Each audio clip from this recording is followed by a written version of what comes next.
migraine. Vous savez ce que c'est? C'était la crampe. Et c'était la mort.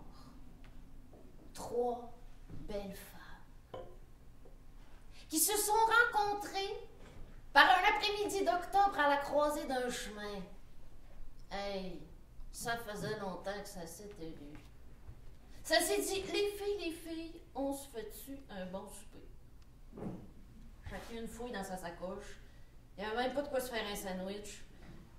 La migraine dit, attendez, à voir par où on est en train de passer, il y aurait peut-être de quoi se faire un michoui. La migraine prend un petit chemin, traverse le champ, ouvre une petite clôture et va rejoindre un berger qui est assis là, au milieu de ses moutons. La migraine fait « Salut ». Le berger fait « Salut ». T'as des beaux moutons? Pas me plaindre. Et si tu m'en donnais un, hein? Disons le plus gros.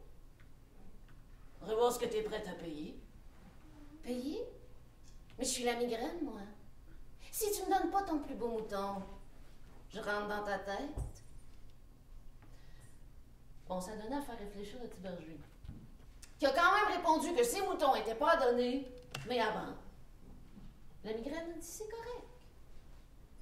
Elle a profité du fait que le petit berger détournait le regard, puis tranquillement, est venue se glisser en arrière de ses yeux. Elle a fait ce qu'une migraine fait. Elle a commencé par pincer juste un petit peu. Elle a serré un petit peu plus fort. Elle a rentré les ongles. Tellement que le pauvre petit berger était comme ça. Il sentait la lumière du soleil y bombarder les rétines. Il voyait les paysages tout autour de lui qui coulaient comme des rivières, puis il entendait ses gros moutons bêler comme des gros moteurs diesel. Il s'est dit, oh minute, moi je fais de la fièvre. Il prend une chaudière, remplit ça de l'eau bien froide du ruisseau, trempe sa tête là-dedans. Froid. Tellement froid que sur le coup, la migraine a gelé. Elle défroste. Elle sort de là, hypothermie échevelée, sans va rejoindre les deux autres. Ouais, on l'aura pas, notre michoui. La crampe a dit correct, je vais y aller. La crampe, elle te dévale le chemin, saute par-dessus la clôture, ramasse le petit berger. Elle dit, hey, toi, je la crâne. Si tu ne me donnes pas ton plus beau mouton, je te rentre dans le ventre. Ouais, ça a donné à faire réfléchir le petit berger, qui a quand même répondu que ses moutons n'étaient pas donnés, mais avant. C'est correct. La crampe a profité du fait que le petit berger croquait dans une pomme. Elle a embarqué sur le morceau de pomme. S'il est descendu dans le ventre. Et il a attrapé les boyaux. Elle a commencé à serrer. À serrer. À tort. À mort. Tellement que le pauvre petit berger se tenait le ventre comme ça, il court. Il court vers la maison. Il rentre dans la maison. Il court dans la maison. Une fois sorti des toilettes,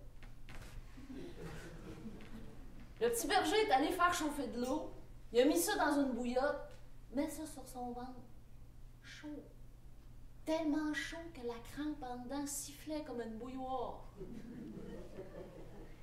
Elle sort de là, brûlée 3e degré, échevelée, sans va rejoindre les deux autres. Ouais. On l'aura pas, notre michoui. La mort a dit c'est correct. Je vais y aller. De toute façon, c'est toujours moi qui finis le travail.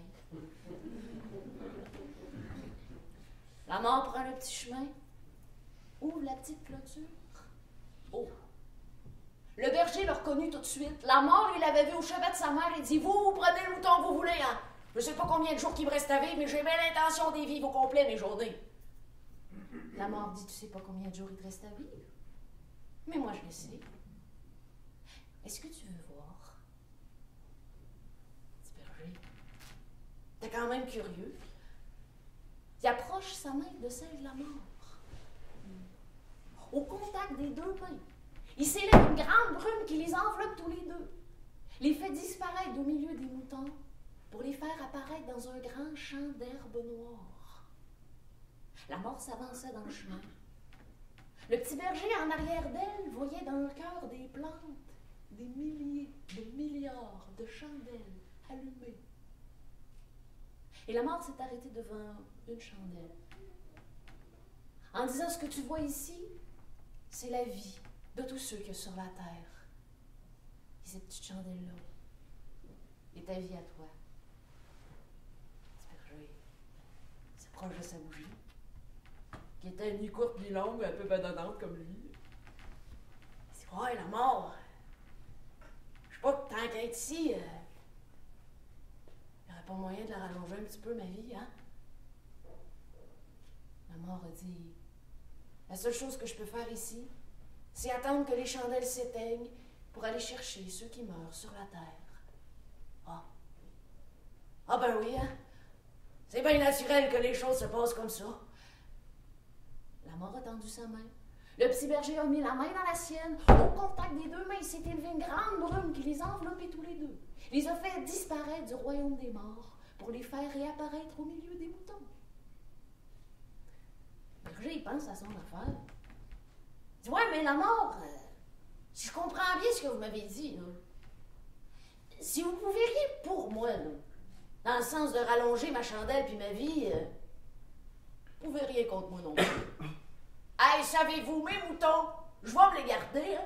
Puis si vous ne les garpissez pas à l'instant, je vais lâcher mes chiens, qui, croyez-moi, ont pas mal plus faim que vous.